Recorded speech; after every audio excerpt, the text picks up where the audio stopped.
Welcome to the Southeast Retirement Planners Podcast, where we will go beyond the balance sheet with our guests, not only to share from our personal experience as financial advisors of over 25 plus years, but also to learn from our guests about the issues and topics that are important to them. Our firm specializes in taking care of the financial plans for individuals and small businesses by helping our clients identify their individual goals and taking a conservative and ongoing approach to helping accomplish them. We are located in Hickory, North Carolina, and look forward to continuing to serve our clients and our community. Thank you for joining us. We hope you enjoy this week's episode.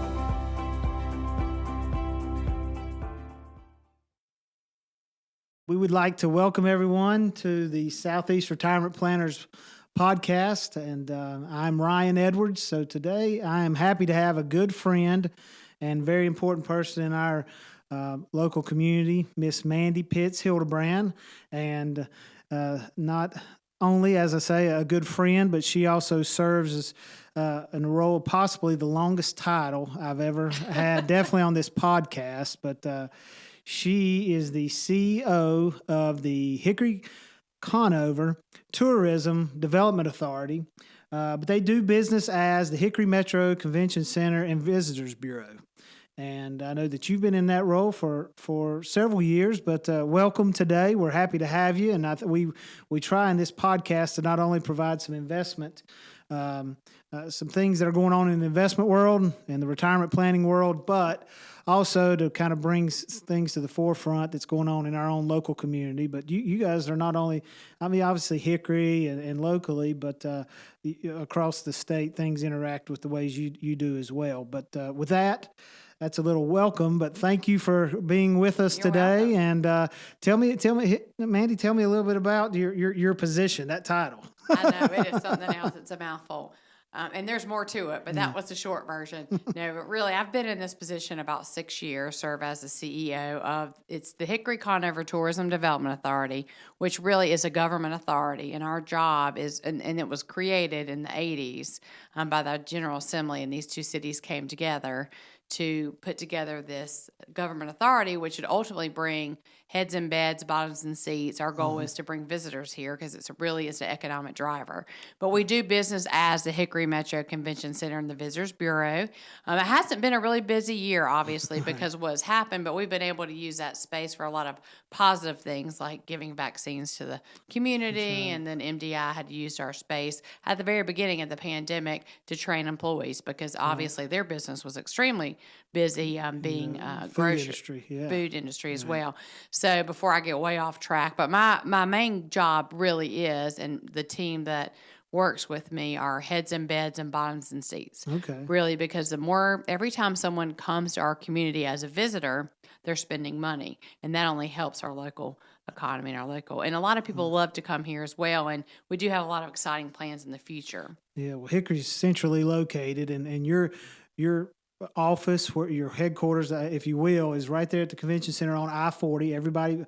A number of cars pass it a day. That's right. You know where Carrabba's is and Hampton Inn, and it's interesting how many people that are locals. Obviously, locals don't typically spend the night in hotels unless they're having work done at their house or something to that matter. But so it's interesting how many locals will come in. We didn't even know this was here. And sometimes the visitors know where we are more so than the locals. But I think over this past year, the locals have learned a little bit more where we are. But that's exactly where we're located. And we have a visitor center, which we've had several locals come by in the past couple weeks looking for things to do in our own community, staycation.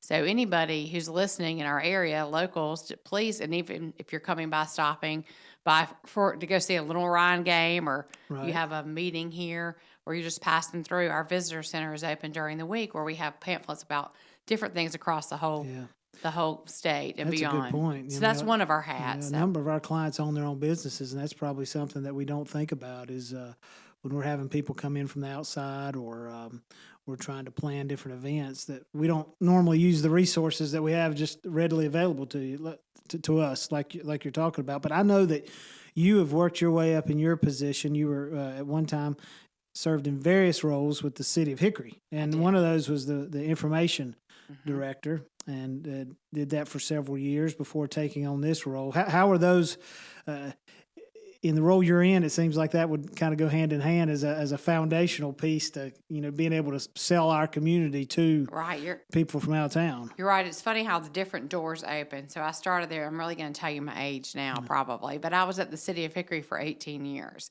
as public information officer, and then as communications director, and then worked on the Life Well Crafted brand. And so I actually worked with Alan Jackson quite a bit with that as well. He was the chair of our business development committee, and worked together on the branding. So when you're talking, we were selling, at that time, my hat was to really connect with residents. And obviously there were some other projects, economic development in All America City, where we're really trying to let other people across the country know what a special place Hickory is. But that role really changed over the 18 years I was there, because my main job was really to be information. Like, it was a news reporter, which I was before that, for your city. And that's what I did. And I believe just really, you got to have a love for communications and really want to connect with people. And that, I'm fortunate. That's one of my gifts. I love people, and I love to talk about things that are going on. And they're factual. It's all the facts, right? So that's what really led to this goal. And then, serving at the city of Hickory, I was asked to serve on the visitors board as a volunteer position. And then when the position came open, I just thought it was a good opportunity for me to grow. Right. I'm still work hand in hand with the city of Hickory, because technically our tourism development authority, we actually we are paying for the building, but the city of Hickory, before I get too complicated, they borrow money for us. We pay them back through occupancy tax. So no ad valorem taxes, property taxes, go to pay for the convention center. Right. It is all through the visitors and occupancy tax. So there is a relationship, a very strong relationship with the city of Hickory and Conover. Right. So I know there's a number of things that go on there at the convention center, but you're also trying to get things to come in. Am I correct in saying not just to the convention center, but also different groups and activities, events? You're exactly right. Okay, and the same thing applied. So when we say heads in beds, that means hotel stays. And when it says butts and seats, that means having events where people maybe pay a registration fee and they have to go out to lunch and pay and eat at our restaurants and buy gas here. All those things add together to build up the tax base. Is that right? It makes a tremendous, it's really a tremendous amount of economic development that comes through, visitors bring to our area. Now, 2020 numbers, I think Visit North Carolina is probably not even going to study those numbers. But in 2019, which are the latest numbers that we have with visitor impact in Catawba County itself, we had $302 million was spent by visitors in 2019, and that's a very conservative number.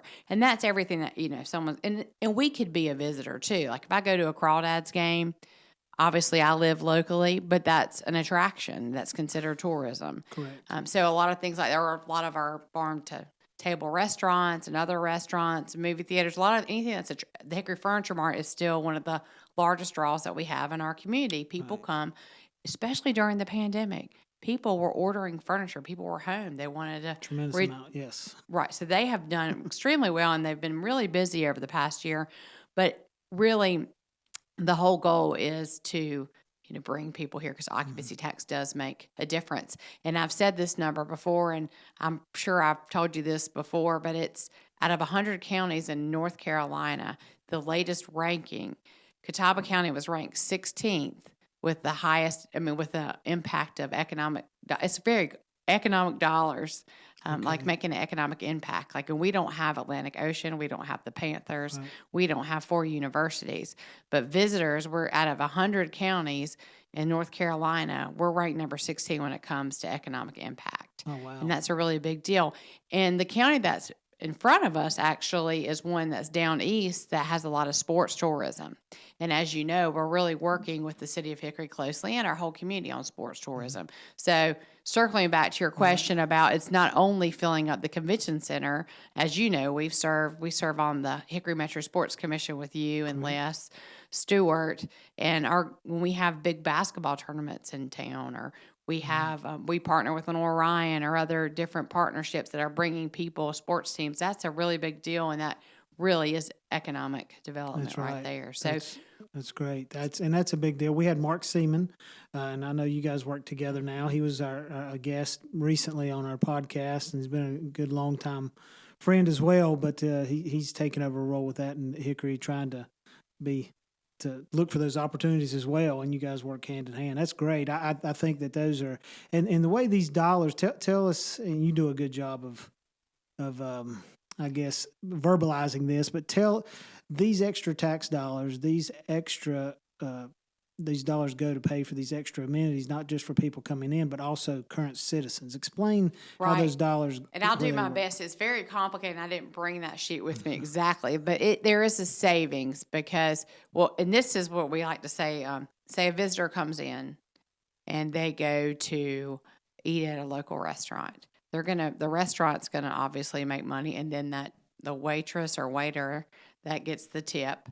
You got to think that's direct economic impact. That's going to pay for that person's rent, their groceries, their mortgage. So that's the immediate economic benefit of that as well. I don't have those numbers off the top of my head, but I know that it's a tremendous savings.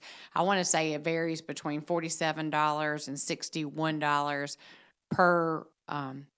per person in Catawba County. That was our latest numbers between 2015 and 19. 2019 was a really big year for the whole state of North Carolina. I mean, North Carolina is the 6th most visited state as 2019. Now, from what I understand, North Carolina is now the number third where people want to live now and relocate. Right, so people have to visit first before they relocate here too. So all that goes hand in hand. So basically, people spending money in our community, it helps offset the sales tax. Now, occupancy tax goes directly to the convention center and to marketing our area as well. That's part of it. But actually, there is a savings when there's sales tax and how that goes to your local government. And that local government then is able to fund all the stuff we really like trash being picked up. Exactly. And things like that. And our roads too, and I'm saying this, but anytime we get ready to go somewhere, I'm like, we've got to fill up in Catawba County first because the POW bill money comes here and it helps us pave our roads and do other things as well. And so the visitors help that too when they come fill up with gas. They're helping our own community as well. Our own community. So that's where the importance. If you've never graced the doors of the convention center and you literally think as a citizen that's all we do is we have a gun show, which is not by any means all. That's a big show, I know, but actually it is, and it's amazing how many people it brings. Overnight, the vendors come from all over too, and it's all about overnight rooms as well. But yes, we have a variety of. But the average citizen gets the benefit. I mean, that's how it trickles down to the average person, and it keeps some of our everyday costs and our tax rates low because the county and the city was able to benefit from those dollars coming in from the outside. Is that a great way to say it? Exactly. And to my knowledge, we are the only convention center in the state of North Carolina where property tax is not using to pay for the building. That's our, people that are still around today that helped created that vision. Bruce Eckert, who's our chairman, Leroy Lale, the late Gary McGee, the late Bill McDonald, all those worked together to create this facility that would bring people. It reminds me of the Field of Dreams that probably many listeners and viewers have watched the Field of Dreams and how important that is. And it really did bring people here. And I don't know when you want to talk about this, but we are planning an expansion. Well, I was gonna, the next question I had before that was because I thought it would lead into it is, okay, tell me, I guess briefly, because everybody's got their own story and they know that we've all been impacted by the pandemic. But everything you were talking about is groups and gatherings. You're exactly right. And then all of a sudden the pandemic hit. So I guess that came to a screeching halt. Is that correct? It did. And we probably lost about close to $600,000 in occupancy tax in about a year. Okay. What we typically get, but as soon as the pandemic happened, we cut expenses and we did what we could do, and we ended up faring okay. We made it through the pandemic, and hopefully, I believe we're at the light at the end of the tunnel. And right now, a lot of those meeting planners, they canceled. Obviously, we couldn't couldn't do any gatherings. But those meeting planners have rescheduled for future dates, which is great. It's all about relationships. I mean, you can have the best product in the world, but if you don't have a team that doesn't work with people well and doesn't really genuinely care about people, you're not going to get people to come. And luckily, we have a great team at the convention center. Many people have been there for decades, much longer than I have, but built this rapport with meeting planners. Like, say there's the North Carolina Department of Social Services. They used to go to different places every single year. For the past 6 years, they've just keep coming to the Hickory Metro Convention Center because it's a great location. They like they like that we're not a huge city, but we're not a super small city. And they really like the staff and the customer service and the hotels and the variety of hotels. Look at our hotel brands that we have around there. I mean, there's all different brands, and some people like Marriott, some people like Hilton. Well, you can do it, or some people like bed and breakfast that are nearby. So it's really got a great variety. But those meeting planners couldn't come last year, but we just recently signed a contract for them for the next 5 years. Oh, wow. And that's who we're trying to connect. That's one of the mini groups that we try to connect with. And that's 700 to 900 people from across the state of North Carolina that work for social services that are directors or assistant directors. And they're coming here all day, and then they go out to dinner at night. And a lot of times they have special events at the Crawdads or places like that. So we have lots of associations, like our Cattlemen Association. They usually come in February. They've been coming here since the building was open in 1997, with the exception of last year because of the pandemic. Oh, wow. And those kind of groups are longstanding. Plus, we try to get new groups to come as well. So those new groups, it stands the reason that if you've been able to continue signing kind of longer term deals with the people that have come in the past, they like it. They've had a great experience. They like Hickory. They love everything that has to do with what you just said. They're willing to keep coming. But at the same time, I know you guys go out to try to recruit different groups to build on what you do. And I know that's, there's a reason why there's a new hotel seems to be going up every year, even during this time. And, when I've heard you say personally that, hey, we've got this event going on in town and this other event's going on in town, there's, people have to stay, and it goes outside of Hickory sometimes because we just don't have enough rooms. And that's a good problem to have. But I guess your organization is spearheading the expansion of the convention center as well to take on new events and multiple events at one time, right? Right. So our board has really been thinking about an expansion probably since I got there almost 6 years ago. And we had a version of the expansion. We were ready to go, had construction documents almost ready to go. The pandemic hit, and we started rethinking the future. And the board talking about something that never stopped during the pandemic. Well, it might have stopped for 3 months, but then it picked back up, travel ball. Right. And how parents and children that are in travel, whether it's volleyball, whether it's cheerleading, and we do have lots of different sports events at the convention center, but one thing, our ceilings are 18 to 20 feet tall. We needed to have 30-foot ceilings. And a lot of that conversation ended up being a change of plan. So right now we're in the middle. Here it is. We're June 2021. Hopefully by October 2021, we'll have an updated plan, a construction plan that has a 35,000 square foot open space building with 30 feet ceilings, 30 feet high ceilings. I can't remember exactly off the top of my head, but I believe you can do 9 volleyball courts in there, maybe 5 basketball courts. Now, it's not going to be a gymnasium. Right. It's multi-purpose. It's multi-purpose. A floor is going to have to be rented. Like I say, if a group wanted to come have a volleyball tournament, they need to rent the floor. And that's when we work with Mark Seaman with the city of Hickory, trying to really get those groups in. How are we going to partner together to have what these groups may need that are going to bring 1,000 people to town? Exactly. And then this room can be used for, we have lots of trade shows. And a lot of the trade shows need higher ceilings, whether they're selling boats, they're selling, we have a big furniture expo going to be here next month. And the International Furniture Manufacturing Expo. It was in Greenville, South Carolina, Atlanta. It started in Hickory. It's coming back to Hickory. They have big machines for furniture companies that are around here that are big, need a lot of space. So it's not only going to help with sports, it's going to help with these expos. We have the North Carolina Septic Tank Association. They love coming to Hickory. And so when they come back, and sometimes say they have a vendor that has some big piece of equipment in there, now we'll have space for it to be in there. So that's going to be a great opportunity. Plus, we're going to update some people that are familiar with our convention center, where the Catawba rooms are, where a lot of the Chamber of Commerce, their big events are. Different economic development has a lot of big meetings there as well. Right. It's a carpeted space. We're going to update that space to more of a ballroom feel. Probably 2/3 of that space, and the other space will be smaller rooms where you can have a meeting. Right. So we're going to update that too, because talking to our hotel partners, where those are our big partners, obviously, we couldn't be where we are today without the hotels and the partnerships. They're going away from having ballrooms.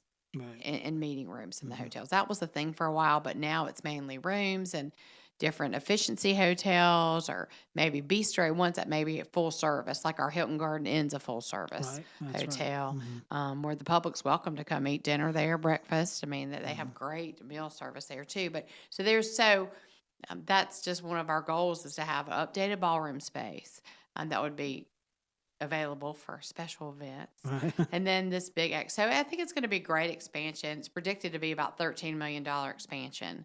Okay. And so our goal is that over the years, we will pay for that. It'll take 20 years or more, I'm sure, but it's a great investment for our future, because we could get more groups with that as well. Right.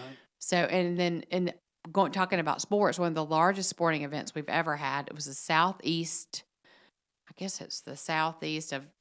of United States, the gymnastics meet. We had this, I think you probably heard me talk about it before. Steve Snyder and his wife Constant brought that meet here. It was 8 states. They were in Daytona Beach, and then they decided to come to Hickory. Well, they wanted to come back to Hickory. The pandemic happened, so they didn't come last year. But they're coming this year. It's 8 states. Oh, wow. And, I mean, these are some gymnasts that are trying to make their way to the Olympic trials one day. Elite gymnasts, yes. Right, and it's it's just an exciting niche. And so if you're a local and you don't know what's going on there all the time, it's usually visitors coming in that are here for an association, or they're here to compete.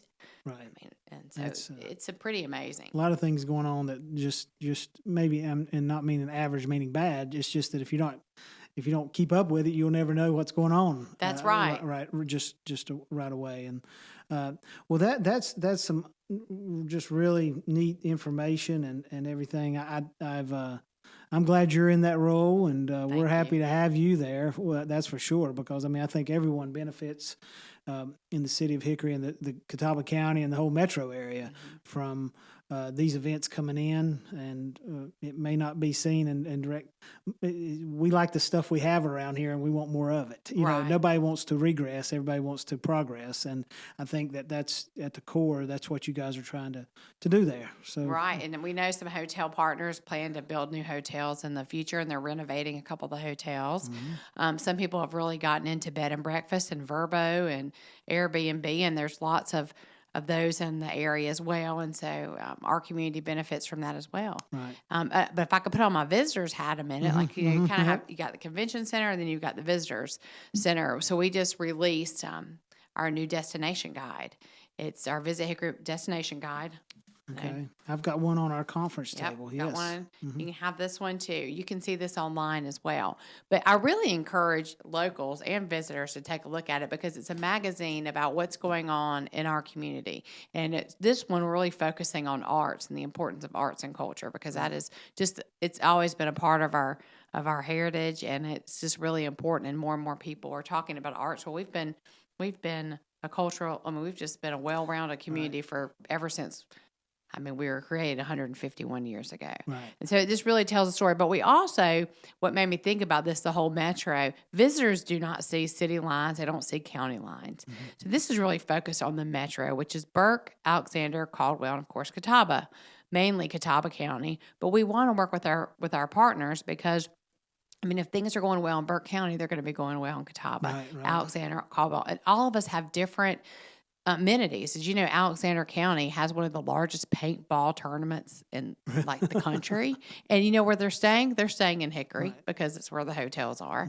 Of course, there's Wilson's Creek in Caldwell County, and you can almost get up to, the Blue Ridge Mountains that way as well. And then, there's just so much to do in Caldwell as well. Yeah, and then, there's the beer tour. People love to come just to go to the breweries around here. Mm-hmm. So we're working with Catawba County on the Catawba Valley Ale Trail. So, I think all of us working together. So when you read this publication, either online or I'm happy to mail anyone one as well, you're going to learn about our whole community because visitors really don't see. Like when you go to, say you're going to Portland, do you know the county name of Portland? No, but you know Portland. Yeah, exactly. Same with here, and I can't remember it off the top of my head, so I shouldn't even give you that example. But a lot of people don't probably know where I'm going to Charlotte. Well, they don't know they're part of Mecklenburg County. Exactly. We're going to Charlotte.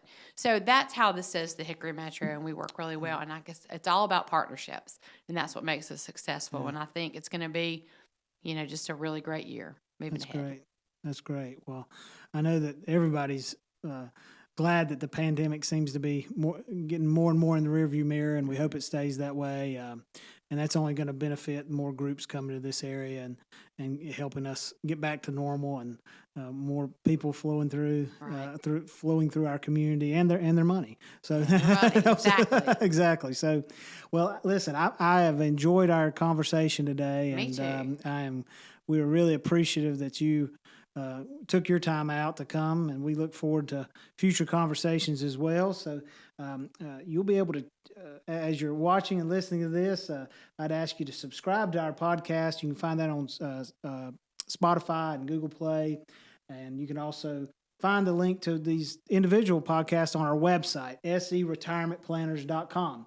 So on a daily basis, we're by no means do we work for the Convention and Visitors Bureau, but we run our retirement planning firm, and we feel it's appropriate to talk about activities in our community that affect our clients' lives and individuals we work with that we may not work with.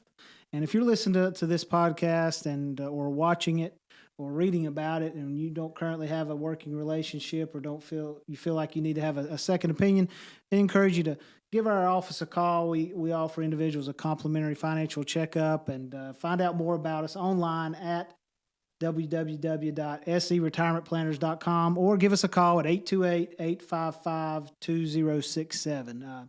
We really appreciate your time. And once again, Mandy, thank you very much. And we'll catch you on our next podcast. Thank you very much. Securities and advisory services offered through LPL Financial, a registered investment advisor. Member of FINRA, SIPC. Southeast Retirement Planners is not affiliated with LPL Financial or registered as a broker-dealer or investment advisor.